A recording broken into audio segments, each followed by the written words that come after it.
안녕하세요. 다빈치입니다. 10월 15일 오후 2시 15분. 오늘 날씨가 상당히 좋습니다.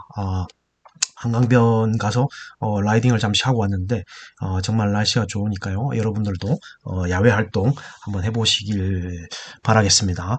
실적 시즌이니까 오늘은 실적 발표한 기업들 중에 해성DS, SNS텍, 테크윙 이렇게 IT 반도체라고 할 수 있는 업체들이 실적들을 발표했죠. 지난번에 LG에너지솔루션, LG전자, 삼성전자 이런 실적들은 했고 그 중에서 어닝 스프라이즈 컨센 상회한 거는 LG에너지솔루션. 그리고 이제 두 번째로 컨센 상회한 게 해성DS입니다. 기판으로 혹은 자동차 리드 프레임 그다음에 기판으로 대표할 수 있는 심텍이라든가 해성DS 실적이 좋았는데 심텍도 2분기 실적을 발표하면서 올해 연간 실적이라든가 3분기라든가 그런 게 더 좋을 수도 있다. 그래서 목표 매출액이라든가 영업이익을 상향한 적이 있었는데요. 근데 주가는 반대로 전 반도체 피크아웃이라든가 지금 반도체 사이클이 안 좋잖아요. 삼성전자만 봐도 그렇긴 한데 또 이런 그 중소형단에 있는 종목들의 실적은 또 그렇지 않다라는 걸 보여주는 것 같습니다. 일단 해성DS가 보면은 3분기에 2243억에 574억의 영업이익, 그다음 순이익 515억이 나와서 전년 동기 대비해서 또 31%, 105%, 124%가 증가했단 말이죠.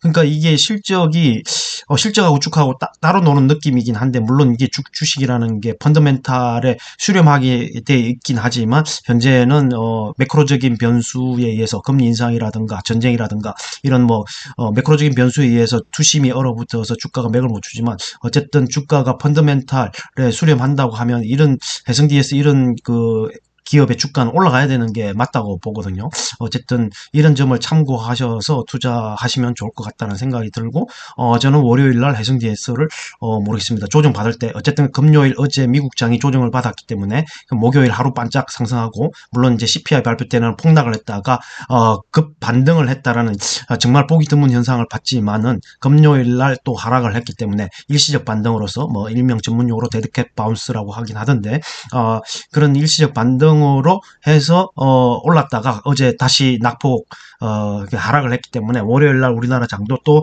다시 하락할 수도 있다. 이런 생각에서 조정이 오면 이런 실적을 바탕으로 했을 때 나중에 주가는 펀더멘탈을 수렴한다고 해서 투심이 살아날 때 매크로적인 변수의 변화가 생길 때 이런 회사의 주가는 치고 올라가지 않을까. 그래서 조정받을 때 조금이라도 사모아야 된다. 이런 생각이 듭니다. 그러면 해성DS에 대해서 밸류에이션을 한번 계산을 해보겠습니다.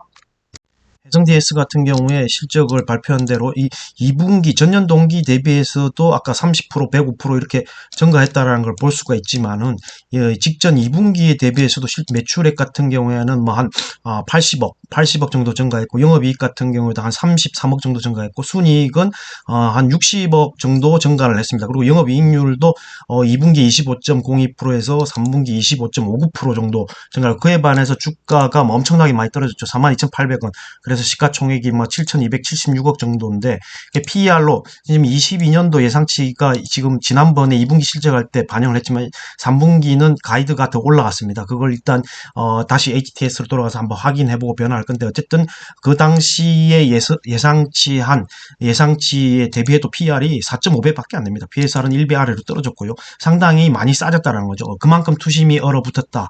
이렇게 볼 수가 있겠고요. 만약에 4분기의 실적도 이와 비슷하게 나온다고 하면은 어떤 반도체에 대한 어떤 피크아웃이라든가 어떤 찬바람 그런 거에 대한 이야기가 다 틀렸다라는 거를 보여주는 게 아닌가. 물론 이제 삼성전자라는 거는 반도체만 있는 게 아니고 핸드폰도 있고 여러 가지 사업체가 구성되어 있다 보니까 종합적으로 봐서 그 단적으로 말할 수는 없지만은 이런 해성DS 같은 업체들의 실적이 이렇게 뭐라고 할까 우려했던 거와 다르게 탄탄하게 나온다는 거는 그런 어떤 증권사 레포트라든가 어떤 그런 쪽 업계에 종사하시는 분들이 뭐라고 할까 예측이 틀렸다 이렇게 말할 수도 있지 않을까 나름대로 저는 개인적으로 생각합니다. 모르겠습니다. 4분기에 또 어떻게 실적이 나올지. 그리고 해성DS뿐만 아니라 심텍이 또 어떤 실적을 내놓을지 한번 기다려 봐야겠다라는 생각이 듭니다. 어쨌든 1분기, 2분기, 3분기를 통틀어서 계속적으로 실적이 조금 증가하고 있고 4분기 어떻게 나올지 상당히 궁금해지면서 22년도 예상치를 다시 수정하면서 밸류에이션이 얼마인지 한번 살펴보도록 하겠습니다. 해성DS의 이제 지금 PR이 10.21, 그다음에 포워드 PR이 이제 4.24 엄청나게 주가가 많이 내렸다라는 거죠. 지금 보시면은 그리고 지금 보시면은 이제 42,800원으로서 7,276억의 시가총액이고 1,700만 주죠. 1,700만 주고 외인 지분율이 한 10.90% 정도 있고 그다음에 예상치가 얼마였느냐? 3분기 예상치가 여기 보시면 E에서 P로 바뀌었네요. P로 바뀌었으니까 이제 이게 발표한 실적인 거죠. 실적을 보시면은 그리고 22년도 올해 8629, 2118, 1692. 예, 아까 말씀드렸던 실적보다는 2분기에 살펴봤던 실적보다는 올라갔습니다. 그거 한번 비교를 한번 해보실까요? 예, 지금 보시면은 2분기 때 제가 이게 써놓은 게 8,226억이었는데 지금은 이제 상향 조정돼 가지고 8,629억이고 그다음에 영업이익은 1,842억에서 2,118억. 그다음에 이제 당기 순이익 같은 것도 1,607억이었는데 1,692억으로 상향 조정돼서 영업이익률은 24.5%이 정도 되고 이걸 계산했을 때 아까보다 PER이라든가 PSR이라든가 더 내려갔을 거라고 생각이 듭니다. 어쨌든 실적이 조금 더 올라갔거든요. 그리고 이제 42,800원의 시가총액 아까 7,276억으로 계산할 때 이 정도 PER이면 사실 PER이 엄청나게 많이 떨어졌다는 걸 알 수가 있죠. PSR도 많이 떨어졌고요. 그리고 외국인 지분율은 10.90 오히려 늘었습니다. 예, 오히려 늘었다라는 걸 알 수가 있고 어쨌든 이런 펀드멘탈이 탄탄한 기업체들은 이런 하락장에서도 오히려 뭐 외국인 같은 경우는 지분을 좀 늘렸고 이런 종목을 이제 이런 조정기를 틈타서 사야 된다는 거죠. 2분기 실적 발표할 때만 해도 주가가 58,700원, 지금은 42,800원. 엄청나게 많이 떨어진 거 아닙니까? 예, 이런 종목들을 유심히 살펴봐야 된다라는 거죠. 차트만 보시더라도 어쨌든 최고가 올해 4월 27일에 74,700원을 썼던 게 9월 30일 날 거의 39,000원까지 떨어졌다가 지금 이제 42,800원인데 이 정도 주가 그러면 RSI도 30 아래로 떨어졌고 상당히 매력적인 가격대에 있지 않나 이런 생각이 듭니다. 실적이 어마어마하게 발표가 됐거든요. 그러니까 아까 정리한 거지만 어쨌든 또 기사가 났으니까 여기 보시면은 이제 거래 공시에 이렇게 나온 거죠. 이런 실적들이 제가 볼 때는 뭐 펀더멘탈이 이제 주가는 펀더멘탈에 수렴한다는 차원에서 본다 그러면 물론 이제 수요 둔화된다고 하는데 4분기 실적이 어떻게 나올지 또 지켜봐야 될 것 같습니다만 그럼에도 불구하고 현재 가격대는 너무 매력적이지 않나. 그리고 이제 반도체 쇼티지, 자동차 회사들의 반도체 쇼티지가 어느 정도 해결이 되는 국면에서 자동차 생산량이 늘어나는 그런 현상들도 생기기 때문에 물론 뭐 좋은 점도 있고 나쁜 점도 볼 수 있지만 그런 거는 또 긍정적인 뉴스이지 않을까라는 생각이 들기 때문에 한번 지켜보시기 바랍니다. 해성 DS 실적에 대해서 잠시 알아봤고요. SNS 택이나 테크윙은 해생 DS처럼 뭐 살펴보지는 않겠지만 어쨌든 테크윙도 뭐 매출액은 1.6% 감소했지만 전년 동기 대비해서 영업이익 같은 경우는 30.2% 증가했고 물론 컨센을 상회한 게 아니라 하회했기 때문에 주가가 테크윙 같은 것도 상당히 많이 박살이 난 상태인 거죠. SNS 택은 의외로 제가 볼 때는 실적이 상당히 잘 나왔습니다. SNS 택이 이제 EUV 펠리클을 FST보다 먼저 개발해 갖고 국산화 시켰다는 그런 뉴스도 나왔고 어쨌든 뭐 디스플레이 쪽 반도체하고 관련이 되어 있고 그런 종목인데도 실적이 잘 나왔다는 거죠. 그래서 SNS텍의 기업 정보를 살펴보면서 기업 실적 추이를 한번 살펴보고 다음에 2차 전지로 좀 넘어가 보도록 하겠습니다. SNS텍이 보시면 이제 코스닥의 IT 하드웨어, 뭐 반도체 관련 장비 이렇게 나와 있죠. 그다음에 SNS텍 같은 경우에 시가총액이 한 5,100억 정도 되고 외국인 지분율은 4.47% 되고 지금 뭐 2,145만 천주 정도 되어 있네요. 이 회사에 이제 뭐 하는 회사냐 그러면 SNS텍이 뭐 반도체 TFT LCD 생산에서 노광 공정 핵심 재료 포토마스크의 원재료로서 패턴이 노광되어 있는 뭐 이런 것도 있고 그다음에 이제 그 EUV 펠리클 블랭크 마스크도 있고 이게 블랭크 마스크 상품이 이제 그 매출의 98%, 이 디스플레이 쪽이지 않나 이런 생각이 들고 중국 패널 업체 수요 확대를 한 신규 공장을 증설하는데 이게 이제 디스플레이 쪽이 좀 비중이 크네요. 98%면 그 외에도 여기 보시면은 블랭크 마스크 외에도 여기 차세대 반도체 노광 기술을 위한 소재 기술 개발 이때 펠리클 국산화했다고 신문 기사도 났었거든요. 예, 그런 점도 참고를 해보시고 어쨌든 실적 추이를 한번 보겠습니다. 실적이 어떻게 나왔나 지금 연간 순으로 보면 조금씩 증가하고 있다라는 게 보여지고요. 분기별로 보면은, 직전 3분기, 여기 안 써져 있는데, 3분기 영업이익이 55억 나왔잖아요. 55억 나오고, 아까 매출액이 얼마인지 잠깐만요. 매출액이 314억, 영업이익이 55억 나왔기 때문에 약간 크진 않지만 조금씩 증가하고 있는 거죠. 영업이익 55억이니까 20억 증가했고 300 몇십억, 한 10억 정도 증가했다라고 볼 수 있는데 실적은 미미합니다. 실적은 미미하지만은 그래도 22년도는 전체적으로 작년보다는 증가할 것으로 보여집니다. 이런 FNS텍 같은 경우에는 SNS텍 같은 경우에는 그래서 모르겠습니다. 주가는 상당히 많이 빠졌을 거라고 생각이 듭니다. IT 반도체 주가들이 다 그렇듯이 많이 빠졌을 거라고 생각하는데, 물론 이제 투자 매력도로 따져봐서는 해성 DS 같은 그 업체가 더 매력적으로 다가오지만은 이런 것도 살펴봄으로써 IT 반도체의 어떤 흐름이라고 할까, 실제는 어떤가, 이런 거를 좀 살펴볼 수 있지 않을까 해서 실적을 한번 체크를 해봤습니다. 다음으로는 이제 하나투자증권에서 10월 13일 날 낸 보고서 2차전지 전기차 시대, 이 2차전지 전기차 시대, 그 많은 싱아를 누가 다 먹을까? 이런 주제로 보고서 나온 게 있는데 상당히 60페이지가 넘던가요? 상당히 뭐라고 해야 되나 60페이지가 넘는 보고서인데 이걸 좀 뜯어볼 필요가 있겠다라는 생각이 듭니다. 어쨌든 이런 인플레이션 시대에 뭐라고 할까? 확실한 실적을 내주고, 앞으로도 더 성장성이 있는 섹터는 2차전지 섹터라고 생각이 듭니다. 그래서 2차전지에 대해서 조금 더 공부를 할 필요가 있다. 이런 생각이 듭니다.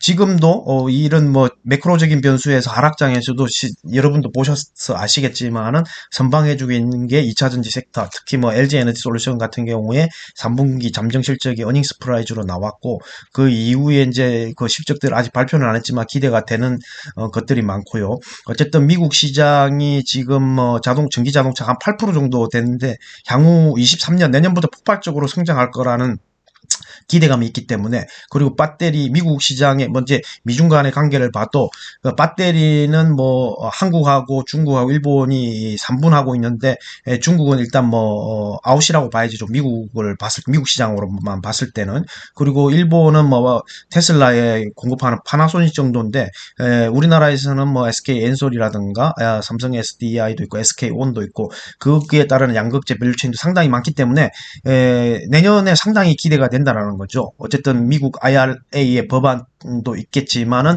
내년부터 신모델이 상당히 많이 출시되기 때문에 그런 그에 대한 기대감이 크고, 지금 LG 에너지 솔루션 같은 경우에 IRA 수혜를 받기 위해서 GM과 맺었던 그 얼티엄 셀즈에서 양산을 시작했기 때문에 탑픽은 아마 LG 엔솔이 되지 않을까, 완성 배터리 셀 업체 중에서는 LG 엔솔이 되지 않을까라 생각되는데, 그 하이 밸류 체인에서도 양극재를 공급하거나 LG 엔솔에 그런 그 종목들을 체크해서 지금의 가격도 많이 내려앉지는 않았지만 지금 가격대도 충분히 매력적이다. 미래 성장성을 본다고 하면 2030년까지는 계속해서 성장해 갈 거고, 2030년에 전기차 침투율이 44% 정도 된다고는 예상이 있는데, 그 정도 되면은 이제 주가가 고점을 찍지 않을까라는 생각이 들기 때문에 관심을 가지고 지속적으로 2차 전지는 아직까지 투자할 만하다는 생각이 듭니다.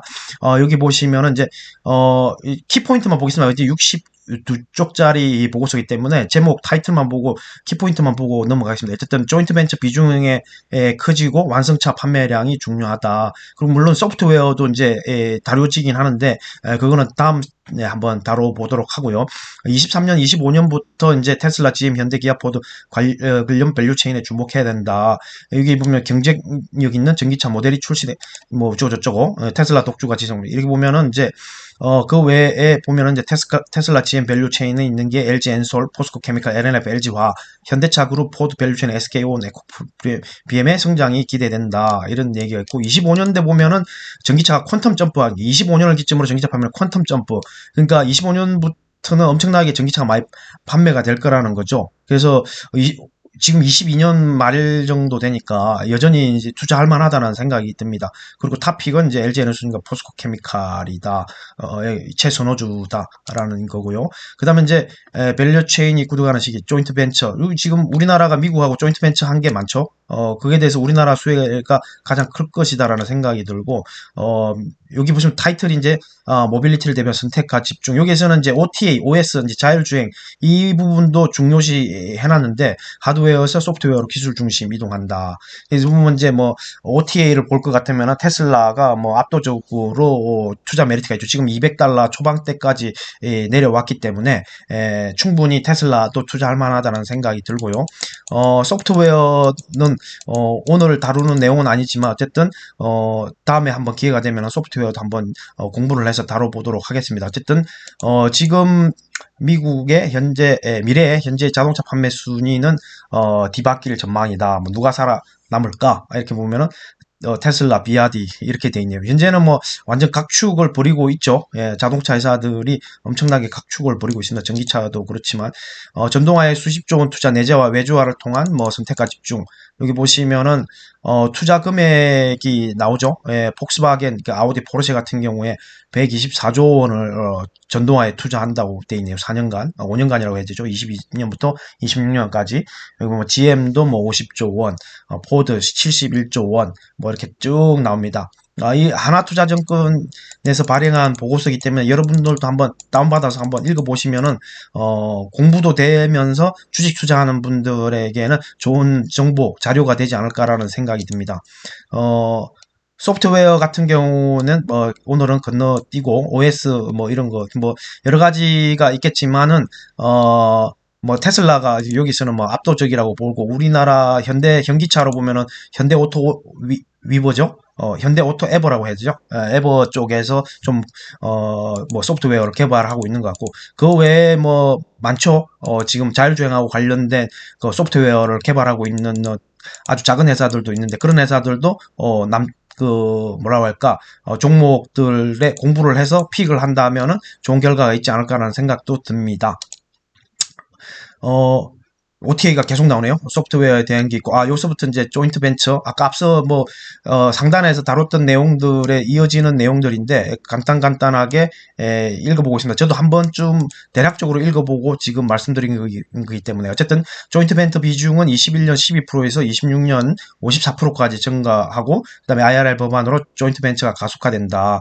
여기 보시면은 뭐, 국내 배터리 3사 기준으로 이제 LG 엔솔이 26년에 48%, 그 다음에 SKO는 62%, SDI는 뭐 40에서 60% 정도 차지할 전망이다 라는 생각이 들고, 여기서 그러면 뭐가 차지하느냐? 목적어가 없죠. 목적어가 여기 보면 조인트 벤처인 것 같네요. 그리고 24년부터 미국의 전기차 시장 성장이 기대되는 IRA 법안으로 수혜를 받으니까요. 그에 대한 수혜를 어디가 가장 많이 받을 것이냐, 그에 대한 이야기가 쭉 밑으로 나옵니다. 아까도 말씀드렸지만 배터리는 한중일 세 나라가 거의 뭐 전 세계 시장에서 볼 때는 많이 차지하는데, 그 중에서 이제 중국은 EU도 중국의 탈피를 할 가능성이 높고요. 미국은 어차피 미중 관계가 안 좋기 때문에 탈피할 거고, 태양광이라든가 조선이라든가 이런 게 지금 EU도 탈중국 한다라는 얘기가 있죠. EU 또한 탈중국화를 진행 중이다. 우르줄라 폰데어 라이언 EU 집행장은 9월 14일 연례 국정연설에서 유럽 주요 원자재법이라고 해가지고 제정하겠다. 이 약자는 뭐 RMA라고 하는데, 우크라이나 러시아 전쟁으로 뭐 어쩌고저쩌고 불러해서 중국발 리스크를 사전에 차단하겠다라는 것이다.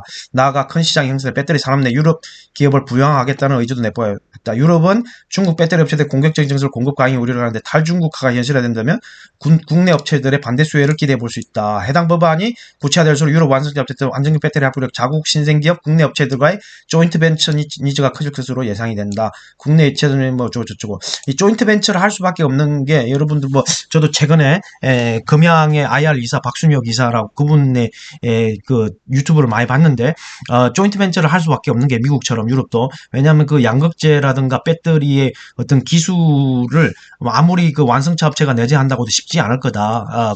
그래서 조인트 벤처를 맺을 수 없다. 테슬라가 내재한다고 했지만 4680 원통형 배터리의 어떤 공정에서 생산하는 그 수율이 그렇게 좋게 나오지 않아서 상당히 어려움을 겪고 있다라는 뉴스 기사도 나왔습니다만은, 그렇기 때문에 GM이 이 내재화를 하지 않고, 포드도 내재화를 하지 않고, GM 같은 경우는 LG 엔솔이라든가 포스코 케미칼이라든가, 그 다음에 포드 같은 경우는 SK온과 같은 조인트 벤처를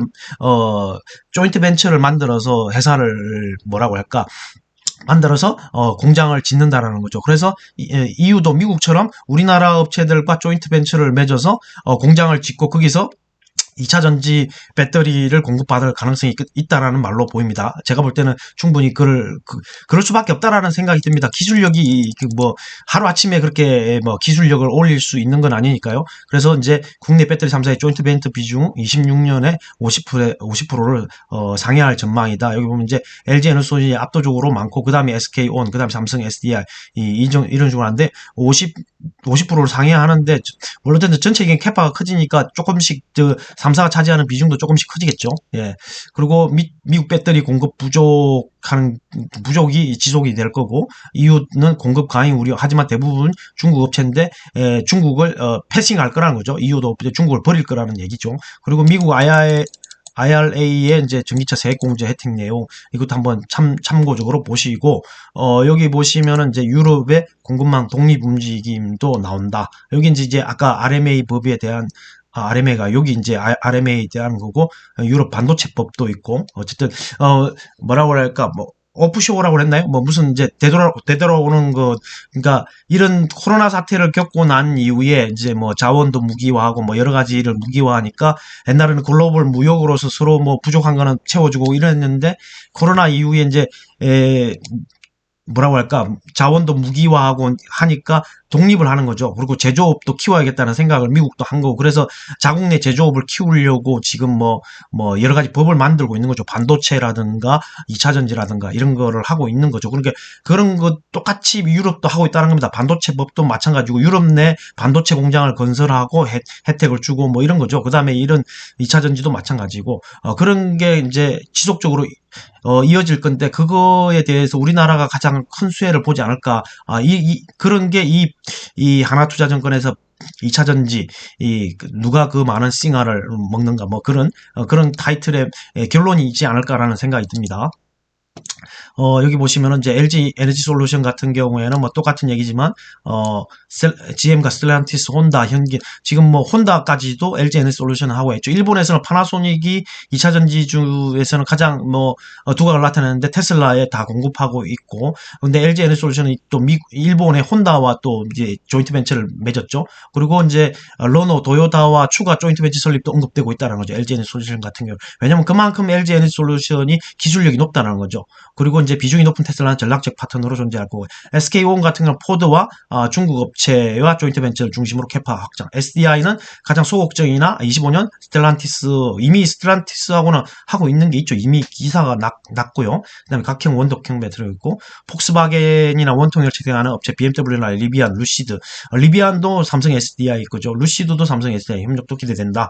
이렇게 하기 때문에 제가 볼 때는 뭐 완성 셀 업체 중에는 뭐 LG 에너지 솔루션이 탑픽이지만 뭐 SK온이라든가 그다음에 삼성 SDI도 나쁘지 않죠. 그래서 SK온 같은 경우에도 제가 볼 때는 SK 이노베이션 주가가 엄청 내렸잖아요. 물론 나중에 상장할지는 모르겠지만 현재 비상장 회사로서 SK 이노베이션 주가가 15만 원 밑으로도 떨어져서 14만 원 초반까지 떨어졌잖아요. 그 가격대의 주가는 상당히 매력적입니다. 유가가 아무리 떨어진다고 해도 제가 볼 때는 지금 200만 배럴 이상 감산을 오펙 플러스에서 결정을 했기 때문에 $100까지 예상하는 그 은행 증권사들의 보고서가 많잖아요. 충분히 올겨울에 $100까지 다시 넘어간다라는 얘기도 있기 때문에 SK 이노베이션 실적도 엄청나게 좋을 것이다. SK온 자회사의 실적도 반영되겠지만 결국은 원유 같은 그런 그다음에 뭐 윤활유 뭐 이런 기본으로 기존에 주력으로 하고 있던 사업도 상당히 매출이랑 영업이익이 좋을 것이다라고 해서 SK 이노베이션 같은 경우도 상당히 메리트가 있는 가격대다.